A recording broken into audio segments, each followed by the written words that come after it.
വിശുദ്ധ ലൂക്ക എഴുതിയ സുവിശേഷം അധ്യായം 13 വാക്യങ്ങൾ 10 മുതൽ 17 വരെ കൂനുള്ള സ്ത്രീയെ സുഖപ്പെടുത്തുന്നു.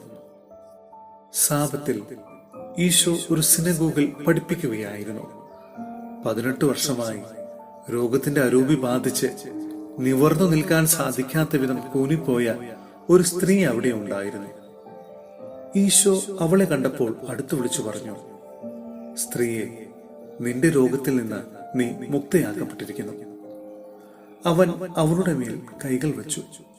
തൽക്ഷണം അവൾ നിവർന്നു നിൽക്കുകയും ദൈവത്തെ മഹത്വപ്പെടുത്തുകയും ചെയ്തു.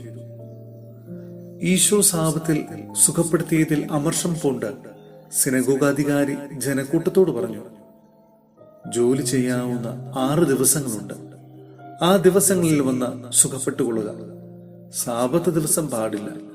അപ്പോൾ കർത്താവ് മറുപടി പറഞ്ഞു, കപടനാട്ടിക്കാരെ, നിങ്ങൾ ഓരോരുത്തരും സാബത്തിൽ തങ്ങളുടെ കാളയെയോ കഴുതയെയോ തൊഴുത്തിൽ നിന്ന് അഴിച്ച് വെള്ളം കുടിപ്പിക്കാൻ കൊണ്ടുപോകുന്നില്ലേ?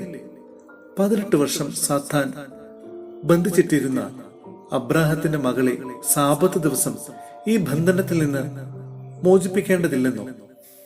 ഇത് കേട്ട് അവന്റെ പ്രതിയോഗികളെല്ലാം ലജ്ജിതരായി. എന്നാൽ ജനക്കൂട്ടം മുഴുവൻ അവൻ വഴിയായി നടന്നിരുന്ന മഹനീയ കൃത്യങ്ങളെ കുറിച്ച് സന്തോഷിച്ചു.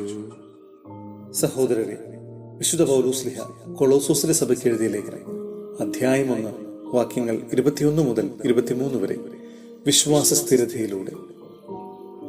ഒരിക്കൽ നിങ്ങൾ ദൈവത്തിൽ നിന്ന് അകന്നു ജീവിക്കുന്നവരും ദുഷ്പ്രവൃത്തികൾ വഴി മനസ്സിൽ ശത്രുത പുലർത്തുന്നവരുമായിരുന്നു.